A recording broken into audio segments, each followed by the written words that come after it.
నేను ఒక హామీ ఇచ్చాను. లాస్ట్ మైల్ లాస్ట్ పర్సన్ కు న్యాయం చేసే వరకు ఈ ఆపరేషన్స్ కొనసాగుతాయని. ఇప్పుడు నేనేంటంటే ఇక్కడికి వచ్చింది ఈరోజు ఫేజ్ 1 లో బెనిఫిషరీస్ కి అందరికి రిలీజ్ చేసిన తర్వాత ఇక్కడ ఎక్స్ట్రాడినరీ వర్క్ చేశారు. నేను ఒక్కడనే కాదు, టీమ్ యాజ్ సచ్. ఒక 10 రోజులు 11 రోజులు నేను 100 days లో నేను టైం స్పెండ్ చేసింది మానిటర్ చేసుకుంటున్నాను. ఏ యాక్టివిటీకి ఎంత స్పెండ్ చేశానని.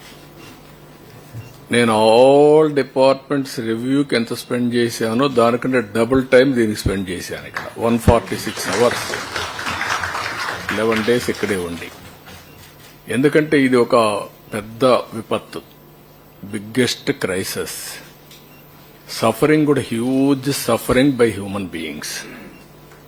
అది చూసిన తర్వాత నేను ఇక్కడే ఉండడం, మనం అందరం కలిసి ఒక ఉద్యమ స్ఫూర్తితో ముందుకు పోయాం. ఎప్పుడు కూడా సమస్య ఒక హ్యూజ్ సమస్య వచ్చినప్పుడు, అది కాకుండా నేను చాలా సమస్యలు చూశాను. ఈవెన్ సింగరేణి కాలరీస్ లో అండర్ గ్రౌండ్ మైన్స్ పడిపోయినప్పుడు ఒక 25-30 మంది చనిపోయారు. ఇంకా ఎక్కువే అనుకుంటాను, నెంబర్ నాకు కరెక్ట్ గా జ్ఞాపకం లేదు. 5-6 కిలోమీటర్ల కేవ్ లోపలికి, గని లోపలికి వెళ్లాను నేను. మా ఆఫీసర్స్ వద్దన్నారు.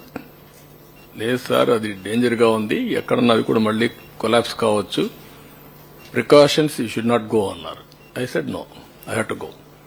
I have to create confidence. నేను పోకపోతే రేపు రాబోయే రోజుల్లో ఎంప్లాయీస్ ఏ విధంగా లోపలికి వెళ్తారు పనిచేయడానికి, what is the safety you are providing అని వెళ్ళాను. స్పాట్ చూశాను, వచ్చాను. మాక్సిమం అప్పట్లోనే ఈచ్ పర్సన్ కి ఆర్థిక సహాయం చేశాం, మాక్సిమం చేశాం, అన్ని చేశాం. అక్కడి నుంచి ఉదూదు చూశాను, సూపర్ సైక్లోన్ చూశాను. కానీ ఈ అన్నింటికంటే ఇది డిఫరెంట్ డైమెన్షన్. వాటర్ లో ఉండే పరిస్థితి, ఎవరు రీచ్ కాలేని పరిస్థితి, నీళ్లు తాగే పరిస్థితి. వాటర్ లో ఉన్నారు, తాగడానికి నీళ్లు, అన్నీ కూడా కలిసిపోయిన పరిస్థితి. కలుషితం అంటే మామూలు కలుషితం కాదు అది. డ్రైన్ వాటర్ రోడ్డు మీదకి వచ్చింది, బాత్రూమ్ వాటర్ రోడ్డు మీదకి వచ్చింది, అక్కడే మోషన్స్ అన్ని కూడా అన్నమాట. ఆ పరిస్థితికి వచ్చేసాం. దానికోసమే దీన్ని ఏ విధంగా అయితే ఒక రెవల్యూషనరీ మార్పులు వస్తే తప్ప సాధ్యం కాదని వచ్చేసాం. ఇంకో పక్క నీళ్లు వస్తానే ఉన్నాయి, నీళ్లు పోవు. బుడమేరు పైన నీళ్లు వస్తున్నాయి, కింద నీళ్లు పోయే పరిస్థితి, అన్ని చోక్ అయిపోయినాయి. ఇలాంటి పరిస్థితిలో మనం అందరం కూడా ఒక మాటలో చెప్పాలంటే అన్ని విధాల లెక్క పెట్టుకోకుండా, నేను బురద నీళ్లు దిగినప్పుడు మీరు దిగడం, పబ్లిక్ దిగడం, అందరం కూడా పనిచేశాం. దానివల్ల ఒక సర్వశక్తులు వడ్డీ కంట్రోల్ చేసి నార్మల్స్ తీసుకొచ్చాం విత్ ఏ షార్ట్ టైం. ఈరోజు మనం అందరికీ సహాయం చేస్తున్నాం. దానికి కూడా ఫేజ్ 1 లో ఆ నామ్స్ కూడా నేను అవన్నీ ఉన్నాయి చెప్తాను, అవి ఇస్తున్నాం. కానీ లాస్ట్ మైల్కి రీచ్ అవుతామని చెప్పినప్పుడు ఇంకా కొన్ని ఒమిషన్స్ గాని, మిస్టేక్స్ గాని చిన్న చిన్న ఉంటాయి. ఇంత పెద్ద జరిగినప్పుడు దాన్ని కరెక్ట్ చేయడానికి ఒకసారి మళ్లీ మనం మాట్లాడుకొని అవి కరెక్ట్ చేయడానికి వచ్చాం ఇక్కడికి. తర్వాత మండే, ట్యూస్డేకి మీరు లాస్ట్ మైల్కి రీచ్ అయిన తర్వాత ఒకసారి మీటింగ్ పెట్టుకుంటాం. ఆ రోజు మనందరం థ్యాంక్స్ చేస్తాం. మనము చేసిన ఎఫర్ట్ తో బ్రహ్మాండంగా స్పందించారు రాష్ట్రం మొత్తం. Never in the history A state లో కూడా జరిగి ఉండదు. 400 కోట్ల రూపాయలు సీఎం రిలీఫ్ విరాళాలు వచ్చాయి. It is highest in the history. అంటే దానికి ఎందుకు వచ్చాయని మీరు ఒకసారి ఆలోచిస్తే, మనం క్రియేట్ చేసిన కాన్ఫిడెన్స్.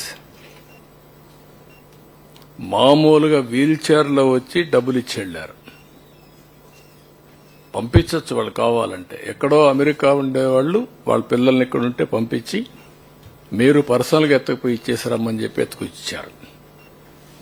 ఈ త్యాగాలు గాని, ఈ స్ఫూర్తిని గాని మనం మర్చిపోలేం. అలాంటి స్ఫూర్తిదాయకంగా జరిగినప్పుడు ఇంకా చిన్న చిన్న మిస్సింగ్ లింక్స్ ఉంటే అవన్నీ కూడా ఒక టార్గెట్ పెట్టుకొని I want to complete it. Spirit of this meeting is that. ఇప్పుడు ఉదాహరణకి ఇక్కడికి వచ్చినప్పుడు ఫస్ట్ ఇన్సూరెన్స్ ఒకసారి చెక్ చేసుకుందాం. అక్కడ అన్నీ కంప్లీట్ అయిన పనులు ఉన్నాయి. ఇప్పుడు ఇన్సూరెన్స్ ఒకటి, మీరు ట్రాన్స్పోర్ట్ ఇన్సూరెన్స్ ఒకటి, కమర్షియల్ 2 ఎంతవరకు అయింది. మూడోది బ్యాంకర్స్ కూడా ఎస్ఎల్బీసీ కూడా రమ్మన్నాం, వాళ్ళు కూడా వచ్చారనుకుంటాను. మనం ఒక అగ్రిమెంట్కి వచ్చాం. 10,000 రూపాయలు 25,000 రూపీస్ మనం అనుకున్నది కన్జంప్షన్ లోన్స్, అవి ఎంతవరకు చేశారు. ఒకసారి ట్రాన్స్పోర్ట్ నుంచి స్టార్ట్ చేద్దాం. ఎంతవరకు అయింది, ఎప్పటికి కంప్లీట్ చేస్తారు.